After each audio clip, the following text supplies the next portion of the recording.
Então vem cá, aplaude o Senhor aí pela vida do Alexandre. Alexandre vai falar um pouquinho para a gente sobre essa igreja, aquilo que Deus comunicou a ela, aquilo que Deus derramou sobre a igreja. Quando eu falei aqui sobre Hebreus 10:25 no início do culto, sobre a igreja, a importância da igreja, a importância de entender isso. Irmãos, quando você olha para a Bíblia, quando Deus vai entregar a última revelação a João, Ele vai entregar essa revelação incrível a João, Ele fala, entrega ao anjo das 7 igrejas.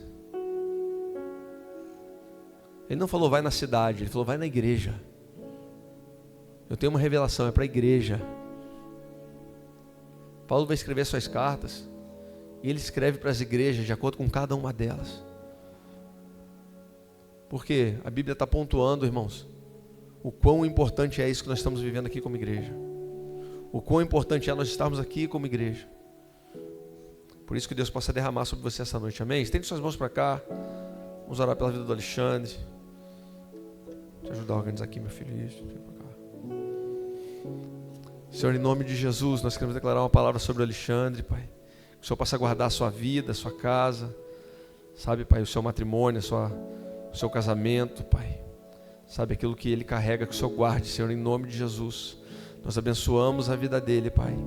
E que o Senhor possa, assim, falar através dele, Pai. Derramar sobre essa igreja, através daquilo que o Senhor colocou no coração do Alexandre. Em nome de Jesus, assim nós oramos e te agradecemos. Em nome de Jesus. Amém e amém. Dá mais uma salva de palmas para Jesus aí. Bem forte então. Amém. Glória a Deus.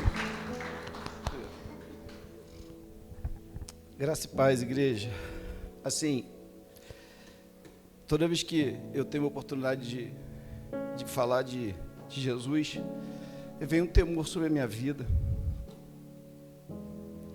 Porque quando a gente fala, eu penso assim, e é assim que a Bíblia nos ensina. A Bíblia é um espelho. Então, quando a gente fala, quando a gente olha a Bíblia, para que a gente possa ser transformado. Então, toda vez que eu subo aqui, eu falo, Senhor, será que eu estou vivendo isso que eu estou falando? Quando no PG eu falo, Senhor, que eu vivo isso. Será que eu estou vivendo exatamente isso que eu estou falando? Então, é isso, por isso que eu fico assim com Deus, sabe? Sempre peço, Senhor, traga ao meu coração tudo aquilo que não te agrada, tudo aquilo que não pertence ao Senhor, sabe? Eu rasgo meu coração para o Senhor, assim como o rei Davi falou e fez, um homem pecador como a gente, matou, adulterou, e era um homem chamado segundo o coração de Deus. Então isso, eu falo, Senhor, é isso que eu quero, rasgo o que tiver que ser mudado, que eu possa ser mudado. E quando o pastor falou aqui da palavra de oferta, que ele falou de semente, veio muito forte no meu coração. Eu sou uma semente de palavras que veio dele.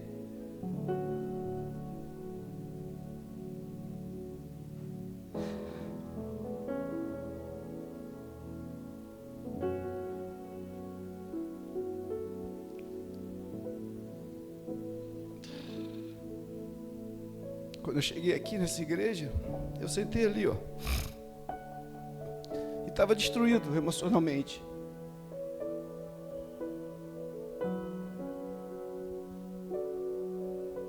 Eu e minha esposa, eu recebi palavras dele, ao anjo da igreja. E assim, então, se eu estou aqui hoje, é porque você recebeu muitas coisas na minha vida, muitas palavras. E eu sou muito grato a Deus, a você, meu pastor, essa casa, ao Mevan, a igreja que eu amo. Mas, perdão por eu ter falado, mas eu senti isso no coração, isso veio muito forte no meu coração. Eu não vim aqui para falar disso, não vim aqui para dar testemunho. O pastor me pediu que eu viesse para que a gente pudesse estar falando da igreja de Pérgamo. E essa igreja, estamos falando da primeira geração de igrejas, ou seja, a gente estava ainda no primeiro não é milênio, a gente estava ainda no primeiro centenário, ou seja, ainda não existiam feito 100 anos que Jesus havia nascido e havia morto e ressuscitado. Então assim, havia aproximadamente 60 anos após a morte e ressurreição de Cristo. Então quando João escreveu essa carta de Apocalipse, Ele tinha aproximadamente de 75 a 80 anos, segundo os historiadores, né? Porque a Bíblia não relata a idade dele. E quando ele foi, né, chamado por Jesus para segui-lo, ele era um jovem menino. A Bíblia fala que João, filho de Zebedeu, né, era um menino, então ele devia ter entre 14 e 17 anos. Então, se a gente colocar 17, mais os 3 que ele seguiu Jesus, 20, 60 anos após, bate com isso aí, é mais ou menos isso. Então, é esse João que a gente está falando. João que era o amado de Jesus, né? Jesus falava que João era o apóstolo amado dele. E ele foi que escreveu 5 livros do Novo Testamento, escreveu o livro de João, escreveu as 3 epístolas, 1ª, 2ª e 3ª João, e escreveu Apocalipse. E essas igrejas que a gente tem falado, as 7 igrejas de Apocalipse, foram fundadas aproximadamente 50, 70 anos depois de Cristo. Ou seja, Jesus havia sido morto, crucificado, né, ressuscitou. Então, 50 anos depois de Cristo, seria mais ou menos com 17 anos após a sua morte. Essas igrejas foram implantadas, né, nasceram elas, de 50 a 70 anos, tudo segundo os historiadores. Então, enquanto elas encontravam-se na Turquia, encontram-se até hoje, só que em ruínas, elas foram destruídas, que é na Ásia Menor. E essas igrejas foram provavelmente fundadas e implementadas pelo apóstolo Paulo. Ele era um implantador de igrejas, então ele provavelmente ele andou por essas igrejas, ele fundou essas igrejas. E aí essas igrejas, então, provavelmente ouviram pregações dos 12 discípulos de Jesus. Por que eu disse esses tempos? Porque era uma igreja recém-nascidas, vamos dizer assim, porque a igreja nasce, né? A igreja não se abre, ela nasce. Então, essas igrejas, elas provavelmente tiveram contato com os discípulos de Jesus, ou com alguns deles. E talvez Jesus não, mas talvez seus pais, seus tios, seus avós estiveram com o próprio Jesus. Então a gente está falando de uma igreja que elas estavam com os acontecimentos muito recentes, é por isso que eu quis dizer essa ordem cronológica. Ou seja, hoje nós temos 2026 anos após. Obrigado.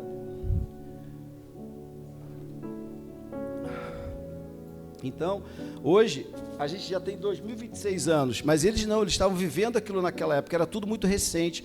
Então, provavelmente em rodas, eles estavam falando: cara, meu tio viu um milagre, meu tio viu Jesus, meu tio viu curar um cego, um leproso ser curado, porque isso acontecia, por isso que é essa história. Então, assim, mas olha só, a gente está falando de uma igreja, 7 igrejas, que na verdade, mesmo elas estando tão próximas de Cristo, vivendo tão próximo, é como dizer assim: cara, meu tio viu, meu pai viu Jesus. Eles estavam com isso tão enraizado ainda naquela época, mas mesmo assim, eles passavam por problemas, eles passavam por desafios, que sempre, então, o que a gente quer dizer é o seguinte: os desafios não existem só hoje, em 2026, no século 21, existia desde o primeiro século, desde o primeiro centenário. Ou seja, porque eles já existiam um esfriamento espiritual, ou seja, porque as igrejas vão falar sobre isso, a gente vai falar sobre isso, havia esfriamento espiritual, ou seja, as pessoas estavam fortalecidas, cheias de Deus, mas de repente se esfriavam. Existiam perseguições, eles eram perseguidos. Nós no Brasil, graças a Deus, não temos essa perseguição que a gente ouve falar tanto.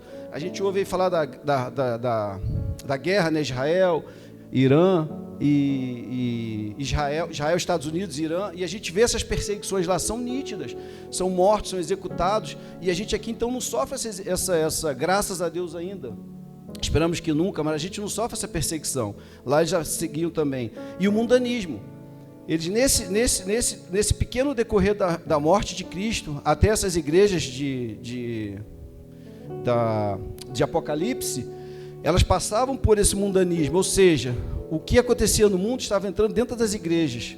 Então, é esse contexto que essas igrejas viviam, essas 7 igrejas passavam. E assim, o que a gente vai falar hoje é da igreja de Pérgamo, que está em Apocalipse 2, do 12 ao 17.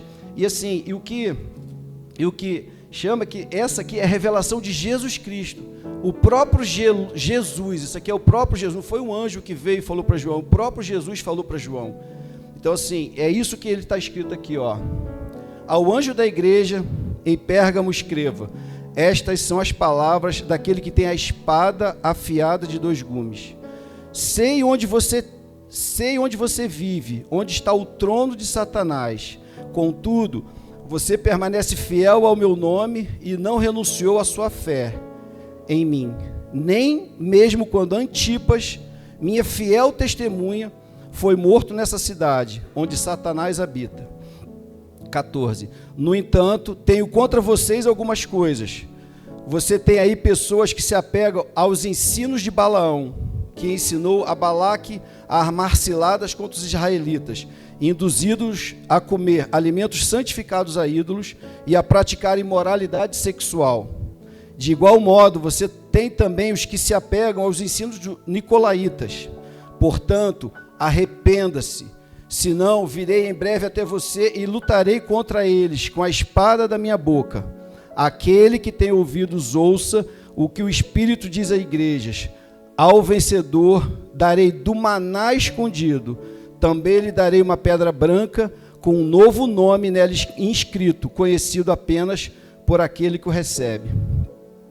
Então, quando a gente fala aqui do livro de Apocalipse, ele é uma revelação do próprio Jesus Cristo, comunicando por meio de simbolismos proféticos, que revelam verdades profundas sobre o fim dos tempos e a vitória final do reino. Ou seja, é a batalha entre o bem, que é Jesus, e o mal, sendo que o bem prevalece. Jesus vence. O livro de Apocalipse fala isso. Jesus veio e habitou entre nós, e disse que voltaria, e agora ele vai voltar. O Apocalipse diz isso, e a gente vai reinar com ele. Nós, a igreja, o seu corpo, iremos reinar junto a ele. Então, assim, o livro nos convida, como uma igreja que somos, a permanecer fiel até o fim, mas para a gente vencer com Cristo, a gente precisa permanecer fiel, e é isso que a gente vai falar, a gente precisa permanecer, sabe? Tão importante quanto a Bíblia fala, mais importante do que o início é o fim de todas as coisas. Não basta a gente começar bem, a gente não pode se esfriar, como foi falado aqui, a gente não pode deixar que o mundanismo entre dentro de nós, a gente não pode deixar que o esfriamento venha, ou que as perseguições nos afastem de Cristo, é isso. A gente precisa perseverar, a gente vai ver que a gente vai perseverar, porque a Bíblia diz que no mundo tereis aflições, mas nós venceremos com Cristo, porque hoje nós temos o Espírito Santo que habita em nós e que nos fortalece, amém? Então é isso que a gente vai ver aqui. Então, como diz o 2 Timóteo, o apóstolo Paulo disse assim, a gente precisa dizer isso: combati o bom combate, terminei a corrida e guardei a fé. É isso que a gente precisa, não importa como a gente está, olha só, mais importante que é como está, como a gente vai chegar ao final. Então a gente precisa permanecer. E como a gente permanece? Estando em família, estando no corpo, amém? Assim, para termos clareza do que essas igrejas estavam passando, precisamos considerar o texto da época. Então, assim, eu vou falar aqui alguns símbolos que a gente falou aqui, e eu vou trazer isso para a gente, só para a gente trazer um pano de fundo, para a gente entender o que Jesus estava falando nisso aqui. Quando ele fala assim, alimentos sacrificados a ídolos, talvez isso traz algumas dúvidas. O que seria isso? Então, no versículo 14 de Apocalipse 2, ele fala sobre isso. Então, a gente entendeu o seguinte, o Antigo Testamento aponta para o Novo, é isso que é o livro. O Antigo é todo anunciado para o Novo, e o Novo revela plenamente o Antigo. É assim que eles se falam. Então, em resumo, o Antigo Testamento é a promessa, ou seja, tudo no Antigo Testamento se refere à promessa de Cristo, ou seja, Cristo virá. E o Novo Testamento é o cumprimento da promessa, ou seja, eu cumpri e vim. Então é assim que a gente se fala, o Antigo com o Novo Testamento. E Jesus veio, eu não vim para desfazer a lei, mas para cumpri-la. Mas agora é uma nova lei, não vivo mais sobre a lei, sobre a graça. A gente vai falar sobre a graça aqui. Então é isso, agora assim, a gente não precisa cumprir a lei, porque o sacrifício, a gente vai falar de sacrifício aqui agora. O sacrifício foi feito por Jesus na cruz. Ele é o único e suficiente. Nós não precisamos de mais nada além da cruz. Nós não precisamos de mais nada. Ele não precisa de ajuda, de subterfúgio, nada. É simplesmente a cruz. É a cruz que nos faz, é a cruz que nos redimiu. É a cruz, na cruz, através de Jesus. Amém? Então, ele, assim, no tempo de Israel, na época dos Levíticos, os sacrifícios diários eram feitos 2 vezes ao dia, na parte da manhã e pela parte da tarde. Aí vem uma coisa que veio ao meu coração, olha só, e aí fala assim, é a hora terceira. Os sacrifícios no Antigo Testamento, nos templos, eram feitos antes da vinda de Cristo, por isso que a gente falou do Antigo e do Novo Testamento, tinha que fazer sacrifício para que a gente fosse perdoado dos nossos pecados. Não era um sacrifício perfeito, era um sacrifício momentâneo. O pastor falou sobre isso no domingo, sobre isso. O sacrifício perfeito é Cristo. Mas como era feito o sacrifício? A hora terceira da manhã, que seria 9 horas. O calendário judeu começava como 6 horas da manhã, era o início do dia. Clareava 6 horas. Então, terceira hora, 6 da manhã, mais 3, 9 da manhã. E depois, a 9ª hora, 6 da manhã, mais 9 horas, 15 horas da tarde, 3 horas da tarde. Assim eram feitos os sacrifícios nos templos. E olha só, Jesus se entregou na cruz, foi preso na cruz, na hora terceira, no horário que o sacrifício o Antigo Testamento anuncia a promessa, certo? A gente falou sobre isso aqui. A hora terceira foi quando Jesus foi crucificado. A hora nona, às 3 horas da tarde, foi quando Jesus deu tetelestai e disse, está consumado, e ele morreu. Então, assim, é a promessa se cumprindo. Amém? Então, assim, no templo de Deus, no Antigo Testamento, a carne era santa. Quando eles faziam um sacrifício a Deus, a carne era santa. Não era tratada como mercadoria comum. Tinha destino específico determinado por Deus, ou seja, o sacrifício de um animal puro, imaculado, ele é santidade e comunhão, ou seja, eu santifico através desse animal, então eu obtenho perdão de Deus, e aí eu posso ter comunhão. Era isso no Antigo Testamento. E aí os templos pagãos da época copiavam Jesus, sempre.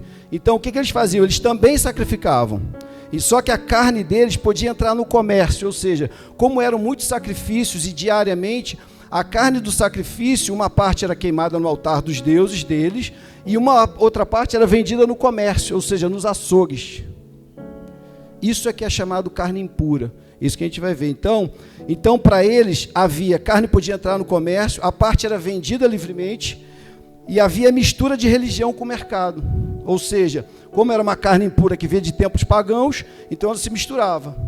Então o sacrifício do povo pagão era sacrifício mais comércio. Então, aí o que acontece? O mercado então era invadido por carnes de tempos pagãos. Então, se você fosse ao açougue comprar uma carne, você podia estar comprando uma carne de tempo pagão. Aí o apóstolo Paulo, ele combatia isso. Em 1 Coríntios 8, no capítulo 8, 9 e 10, ele fala sobre isso. Eu ia te pedir, Mateus, coloca para mim 1 Coríntios 10, 23, 32. Diz assim, tudo me é permitido, mas nem tudo convém. Tudo é permitido, mas nem tudo me edifica. Ninguém deve buscar o próprio bem, mas sim o dos outros. Ou seja, a Bíblia está falando, o evangelho não é para mim, é para o próximo. Coma de tudo que se vende no mercado. Ele está falando sobre isso. Coma de tudo, ou seja, pode comer carne impura. Ah, mas essa carne veio de templo pagão. Não, pode comer. Sem fazer perguntas por causa da consciência. Você não pode perguntar. Está no açougue, chega, meu amigo, me dá 1 quilo de picanha. É de templo pagão? Não pergunta, compra. Aí ele fala assim, sem fazer, então, pois do Senhor é a terra e tudo nele existe. Ou seja, tudo que criou, tudo que Deus criou está santificado. Para a gente que é cristão e a gente entende. Se alguém descrente, ou seja, um ímpio, vamos falar assim na tradução, um ímpio, o convidar para uma refeição e você quiser ir, aqui diz, coma de tudo. O que lhe for apresentado, sem nada perguntar por causa da consciência. Você pergunta, você foi na casa de um ímpio, vamos comer carne, vamos embora. Isso nós estamos falando daquela época, tá? Isso está aqui em 1 Coríntios. Então, se pode comer, vamos comer. Não tem problema. Aí ele fala assim, isto é da consciência do outro e não da própria. Ou seja, a gente tem consciência do que a gente está comendo, mas o outro talvez não tenha. Então, por causa disso, a gente não come. Então, fala assim, 29. Porque minha liberdade deve ser julgada pela consciência, dos outros. Se participo da refeição com ações de graças, porque sou condenado por algo que dou graças a Deus. Ou seja, se eu santifico aquilo que eu vou comer, por que eu preciso ficar com essa consciência? Mas não é por causa da gente, é por causa do outro. Ele vai falar. Não se torne motivo de tropeço, aqui fala, no 32, nem para judeus, nem para gregos, nem para a igreja. Ou seja, você só não pode comer se alguém disser que ela é impura. Aí não é porque a carne é impura, é porque para você dar um testemunho para ele, porque senão você pode confundi-lo. Se ele é cristão e come carne impura, eu posso ir para o tempo pagão, então viraria uma mistura de coisa. Então, para isso, você se posicionaria. Para isso. Por isso que ele fala que ele combate. A gente não deve comer, no versículo lá, a gente fala que não deve comer carne impura, no versículo de Apocalipse 14. Então, o apóstolo Paulo combate a associação com a idolatria e o impacto na comunhão com os irmãos. É isso. Esse é o objetivo da carne impura, por isso que a gente não poderia comer. Ele fala também, no versículo 13, em trono de Satanás. O que seria trono de Satanás na igreja de Pérgamo? Seria o seguinte, pode estar relacionado, a Bíblia também não fala sobre isso. Existiam muitos templos pagãos, né, em Pérgamo, e existia um templo que era do imperador, que era o imperador César. Então existia um templo onde eles adoravam ali, e César, ele exigia que o povo chamasse de Quírios, que significa Senhor.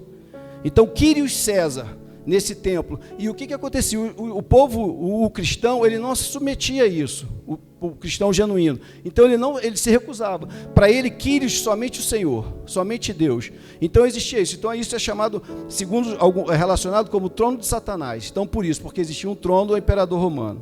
A espada afiada de 2 gumes, que é falada no versículo 12, é a verdadeira autoridade, não de Roma, é dele. Deus falando assim, ó, a autoridade é minha, não é do povo romano. Cristo se revela como aquele cuja palavra não apenas ensina, mas julga, corrige, estabelece a verdade e autoridade absoluta, ou seja, é dele. Por isso que é uma espada de 2 gumes, é só dele, a palavra dele prevalece.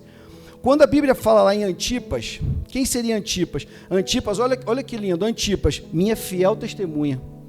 Deus, o próprio Jesus falando, Antipas é minha fiel testemunha. Antipas provavelmente era um evangelista daquela região, daquela igreja de Pérgamo. E ele pregava contra a idolatria. E ele então pregava contra Quírios, que era o imperador César. E aí o que acontecia? Nesse templo do imperador César existia o que chamava de um touro de bronze, oco. E embaixo dele, ele botavam fogo e aquele touro aquecia. E eles ali faziam um sacrifício. E esse Antipas, segundo os historiadores, que está no livro o livro dos Mártires, que é de John Foxe, de 1563, ele diz sobre isso, que provavelmente Antipas, ele foi queimado vivo dentro desse bezerro, dentro desse touro de bronze, onde ele foi queimado vivo, ele foi assado vivo, mas ele não negou a fé. Por isso que Jesus falou, minha fiel testemunha, ou seja, ele não se curvava diante do Quírios César, como ele queria. O Quírios para ele era só Deus. Então, assim, quando a gente fala em ensino de Balaão, ele também aqui fala que a igreja de Pérgamo estava tendo o ensino de Balaão. O que seria ensino de Balaão? Balaão era um profeta que foi comprado, né, por Balaque, que era o rei dos Moabitas. Deixa eu acertar a boca seca aqui.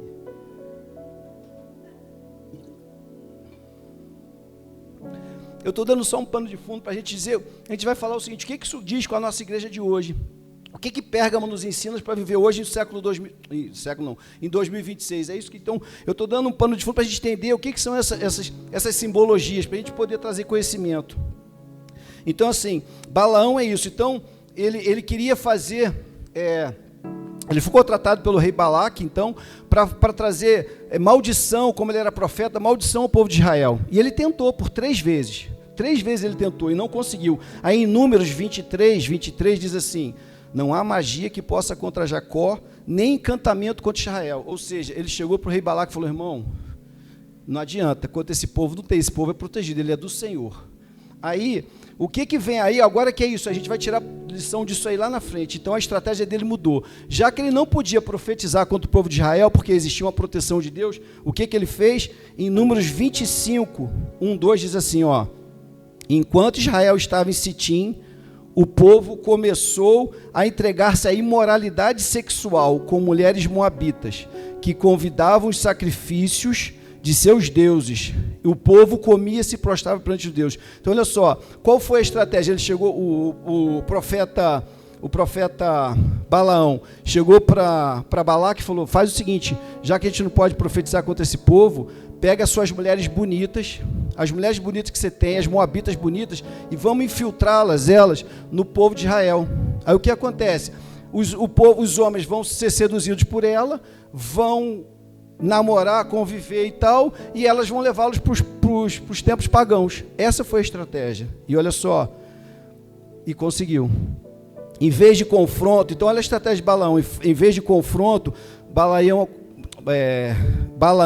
orienta a corromper o povo por dentro. Ou seja, não era mais algo que vinha de fora, é algo que vinha de dentro. Então o que a gente faz assim, muitas vezes o inimigo, ele não vem para a gente como um tridente, cheio de chifre, para querer pegar. Não. Muitas das vezes o inimigo vem para a gente vestido de coisas belas, lindas, coisas que atraem os nossos olhos, seja lá o que for. Muita gente é atraído por, como ele falou aqui, mulher, outro por dinheiro, por poder, enfim, muitas outras coisas mais. Então, a gente tem que estar atento a isso, a sagacidade de Satanás. E assim, uma frase que veio ao meu coração, que quando assim, a gente fala algumas, toda oportunidade é uma oportunidade, mas nem toda oportunidade é para a gente. Às vezes vem oportunidades para as nossas vidas, que aparentemente é uma excelente oportunidade, mas elas não são para a gente é do povo de Deus, amém? E em Números 25, 1, 2, diz assim, ó, enquanto Israel estava em Sitim, o povo começou a entregar-se à imoralidade sexual com mulheres moabitas, os que convidavam ao sacrifício de seus deuses. O povo comia e se prostrava perante os deuses. Olha só, ele fez a estratégia e o povo caiu. Israel se envolve com mulheres moabitas, cai em imoralidade e passa a participar de cultos pagãos, comendo coisas sacrificadas a ídolos. Em Número 31, 16 diz isso, foram elas que seguiram o conselho de Balaão e levaram Israel a ser infiel no Senhor, no caso de Peor, de modo que uma praga feriu a comunidade do Senhor. Ou seja, eles caíram nessa tentação, valeu a estratégia de Satanás. E aí o resultado, 24 mil mortos. O que a gente quer dizer com isso? Deus perdoa, mas a gente não pode esquecer que é a lei da semeadura. O que a gente planta, a gente colhe. Eles colheram isso, eles plantaram isso, colheram 24 mil mortos. Enfim, então isso que é o que a gente fala de ensino de Balaão, é isso. É uma coisa que vem de dentro para fora. Então, assim, uma coisa que fica para a gente, Provérbios 4 diz assim, ó, tudo que se deve guardar, guarde o seu coração, de onde provém as fontes de vida. Então, só que a gente possa estar sempre se guardando a essas coisas, sabe? Sempre guardar o nosso íntimo. E como? Através da palavra. Amém? O ensino de Balaão revela que o perigo de uma fé que não rompe com o pecado. Uma fé, eu sou cristão, mas eu não quero romper com o pecado. Sabe aquela linha tênue assim? Eu estou lá e tocar, um pezinho, estou lá e tocar, mas convive com ela, é uma mistura entre devoção e desobediência. Entende? A gente, ao mesmo tempo que a gente obedece a Deus, a gente está desobedecendo a Ele. Amém? E Deus não muda a sua palavra por causa de nós. E quando fala em Nicolaítas, vamos falar de Nicolaítas. Nicolaítas, segundo algumas tradições, também não diz a Bíblia, Nicolau foi um dos 7 primeiros diáconos de Atos 6, junto com o famoso Estevão. Quando Estevão foi levantado, o primeiro mártir, né, que a gente pode falar Estevão, quando ele foi levantado como diácono, foi ele mais 6. Nicolau era um dos 6 que foram levantados junto com ele. Então, segundo algumas tradições, dizem que Nicolau, por isso que veio Nicolaítas, que surge essa seita que surgiu de Nicolau, é de Nicolaítas. É uma seita que passou a praticar uma liberdade distorcida, permitindo o envolvimento de comida sacrificada. Olha só, a gente falou de comida sacrificada, ou seja, não tem problema você comer carne de outros templos, mesmo sabendo. É isso que ele estava falando. E o envolvimento de ídolos dentro dos contextos pagãos, ou seja, dentro desses templos pagãos também existiam algumas prostitutas chamadas sacerdotisas.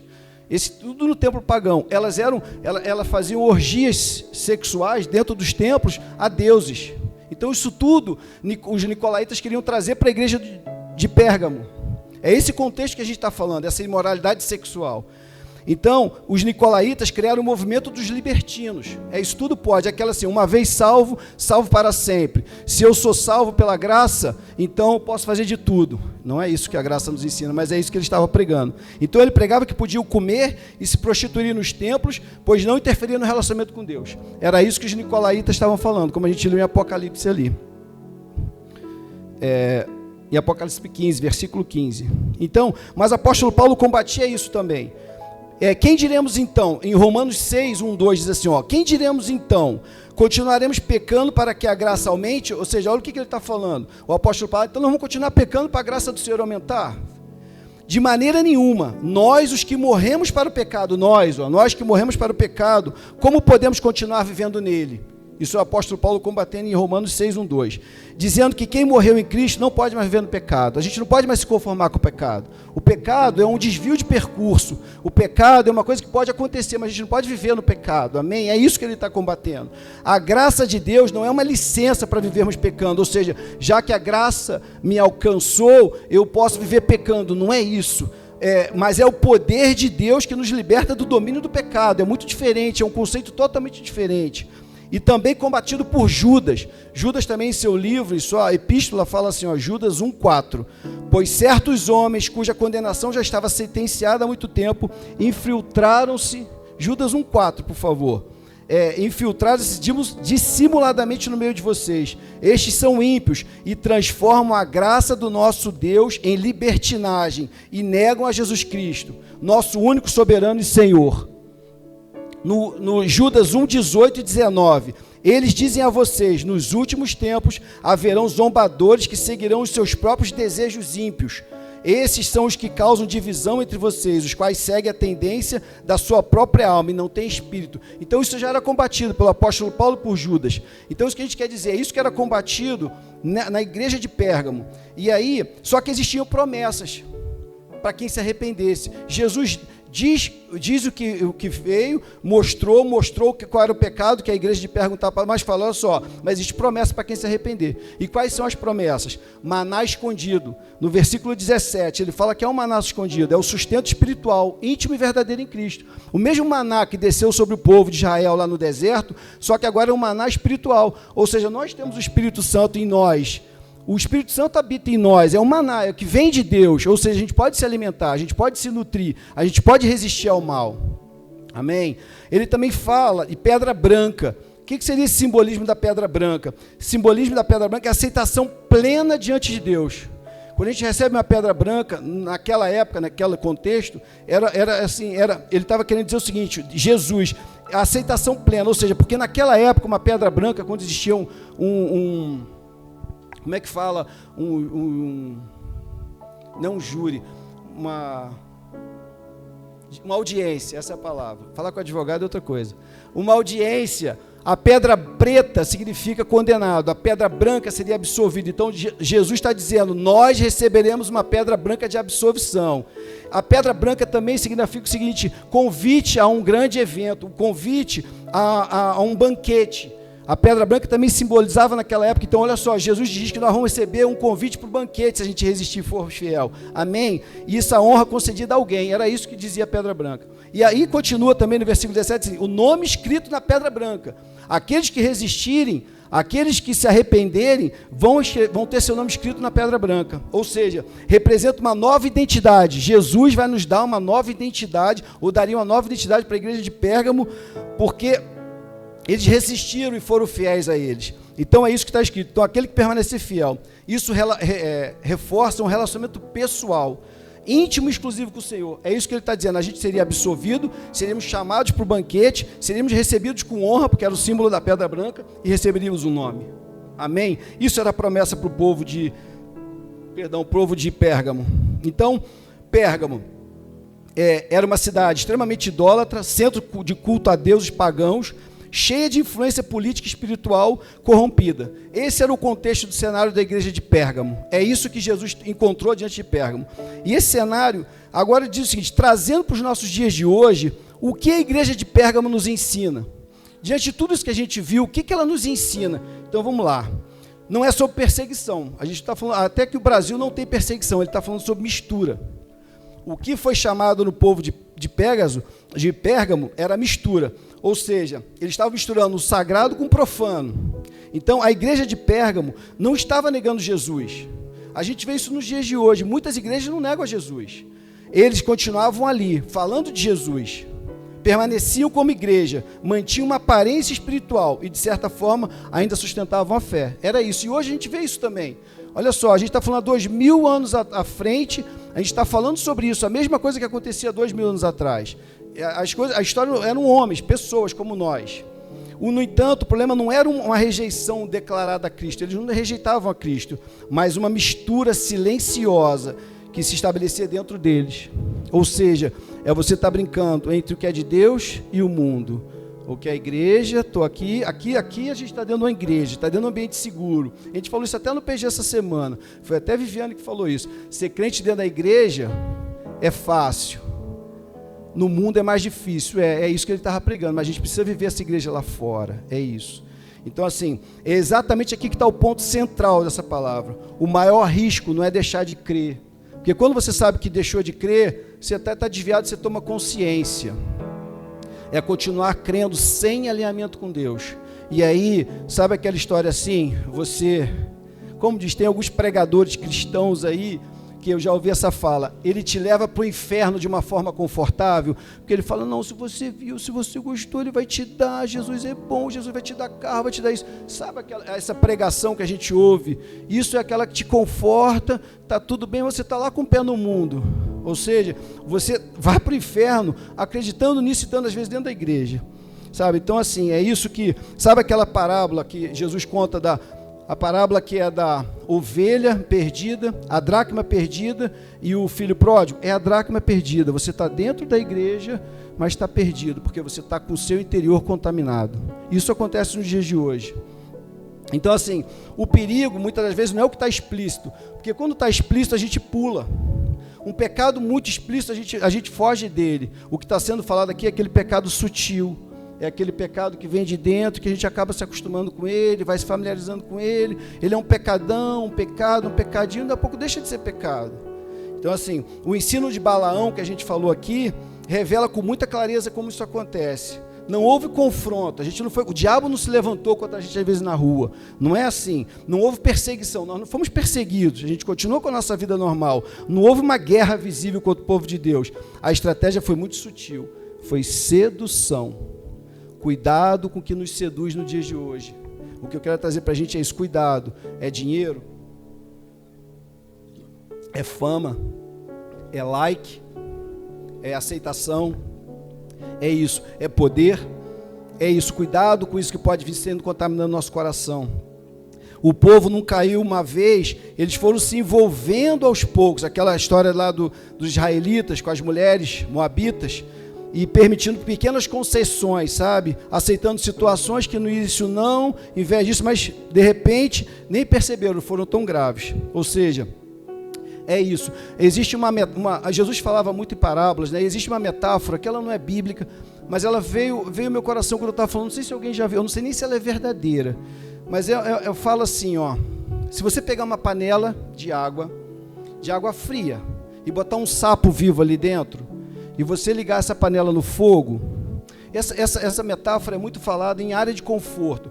Quando você vive numa área de conforto, você é levado por ela e você sem querer não percebe, você acaba morrendo ali. Significa assim, se você pegar a panela com água fria, colocar um sapo vivo ali dentro e ligar o fogo, aquela água está fria, aí ela começa a esquentar, o sapo, vou voltar um pouquinho. Se você pegar uma panela de água quente, fervendo, pegar um sapo e jogar dentro da panela de água quente, vivo, ele vai bater na água e vai pular. Por quê? Porque ferveu, ele tomou um choque térmico que ele pula. Então, assim, ele vai pular. Quando você pega o contrário agora, pegar uma panela de água fria e vai aquecendo a água, ele morre cozido, sem perceber. Então essa parábola diz, essa metáfora que é falada aí fora, ela diz muito sobre isso. Às vezes você fica numa área de conforto e fica achando que está tudo bem, esse pecado não tem problema, isso aqui não tem problema, quando você vê, você é conduzido e você morre. E às vezes, como foi falado aqui, 14 mil homens, 24 mil homens morreram, pessoas morreram. Às vezes existem pecados que levam à morte física e existem pecados que levam à morte espiritual. Então a gente precisa estar muito atento a isso. Então, assim, é assim que o afastamento de Deus acontece, de forma progressiva, silenciosa e muitas vezes imperceptível. Sabe aquela sutileza de Satanás que a gente às vezes não vai levando? Não, só isso. Vou fazer só esse negocinho aqui. Não, só isso aqui. Aí, não, só mais um pedacinho aqui. Quando você vê, você foi contaminado, é de dentro para fora. Então, assim, e hoje os padrões continuam se repetindo. Naquela época foram com as mulheres moabitas, mas hoje acontece de muitas outras formas. O inimigo não precisa tirar ninguém da igreja. Isso é uma estratégia de Satanás, ele não precisa tirar da igreja. Se ele conseguir gerar mistura, isso é suficiente para ele. A gente morre dentro da igreja. Aquela passagem, o pastor também falou dela no domingo, quando Jesus fala assim, Apocalipse também, Jesus falando, eis que estou à porta e bato, se entrar e cearei contigo, ele está falando para as igrejas, está falando para a igreja. É um povo cristão, é isso, é aquilo. Jesus está fora das igrejas, então a gente tem que tomar cuidado com isso, para a gente não se conformar com isso. Então, assim, quando a gente fala aqui sobre isso, não é sobre o que fazemos, é com quem estamos conectados, porque Deus é quem sustenta tudo em nós. A gente tem que entender isso. A gente precisa entender que a gente precisa estar conectado sempre na fonte, sempre na rocha, que é Cristo. O apóstolo Paulo deixa isso muito claro ao se tratar sobre os alimentos sacrificados a ídolos, que a princípio ele ensina que o problema não está na comida, está no contexto espiritual. Então isso que a gente está falando, às vezes, existe ambiente que a gente frequenta, práticas e associações que, mesmo parecendo neutras, não, eu vou só ali que não tem nada a ver, não, só vou lá naquele lugar que não tem nada a ver, não vou aqui na baladinha que não tem nada a ver, não, eu vou ali na casa daquele cara que não tem nada a ver, sabe essas coisas que assim não tem nada a ver? Então, assim, essas coisas carregam uma influência espiritual que afeta o nosso coração, que pode afetar o nosso coração. Por isso que a gente tem que guardar o nosso coração, vigiar onde a gente vai, vigiar o que a gente faz. Então, assim, essa influência, ao longo do tempo, vai enfraquecendo e sensibilizando o espiritual, comprometendo o discernimento. Às vezes, começa a não mais discernir. A gente está tão empregado. Sabe aquela coisa assim? Não, isso não tem nada a ver. Isso é de outro contexto. Que nada. Olha, isso foi escrito lá atrás. Não, gente, isso vale no dia de hoje. Deus não quebra princípio. A Bíblia não quebra princípio. Ela pode mudar a cultura, ela pode, mas não princípios.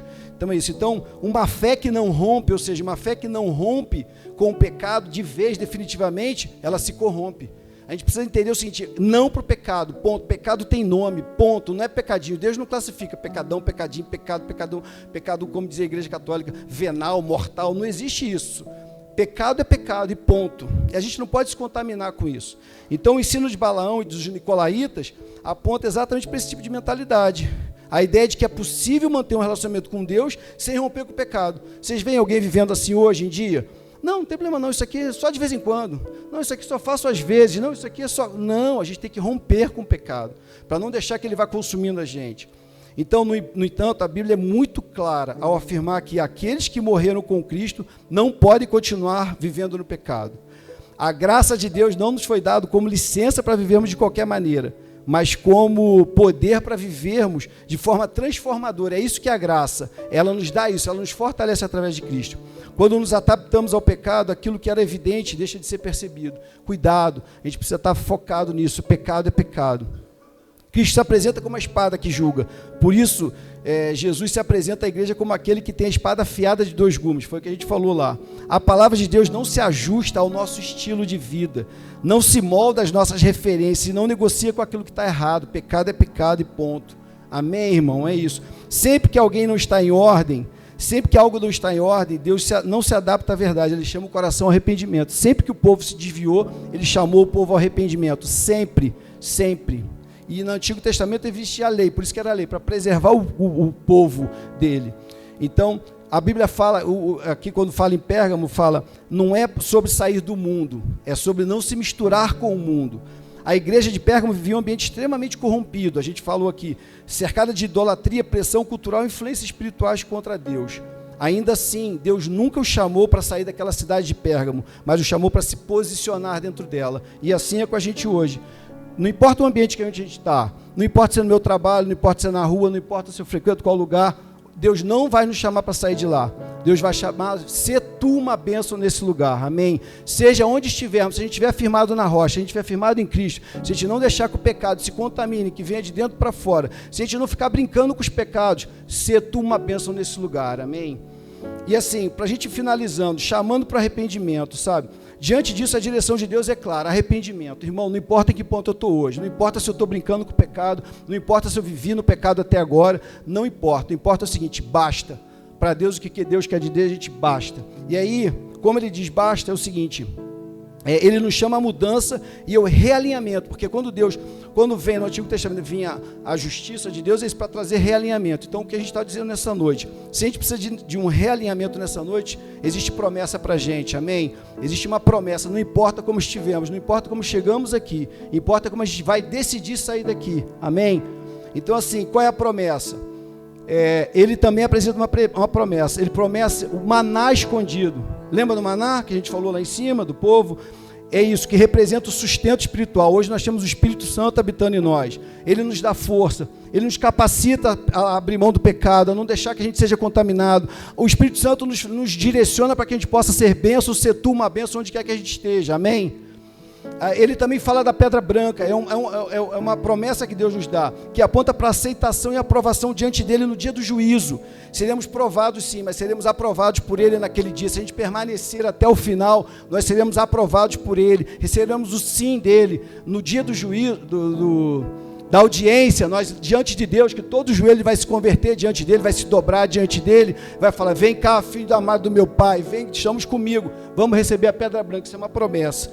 E Um novo nome. A Bíblia fala que Deus vai nos dar um novo nome, que revela uma nova identidade em Cristo, no relacionamento íntimo e pessoal. É isso que Ele promete para a gente. Por isso que a gente tem que resistir ao mal.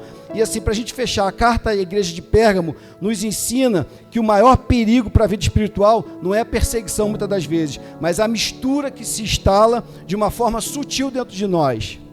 E quem aprende a conviver com o pecado, inevitavelmente será contaminado com ele. Irmão, não brinca com o pecado, não brinca com Satanás, não brinca com o inimigo. Ele é algoz, ele sabe onde mexe, ele não sabe um segundo do que vai acontecer na frente, mas ele é milenar, ele sabe de tudo que aconteceu, de geração em geração. Ele sabe, ele conhece a palavra, ele sabe onde a gente pode cair. Então, por isso, o chamado de igreja de Pérgamo continua até hoje, continua permanecer fiel, sem mistura, totalmente alinhado com aquilo que Deus estabeleceu em sua palavra. Amém? Amém, igreja. Fica de pé comigo aí no seu lugar, aplaude o Senhor, fica de pé, querido.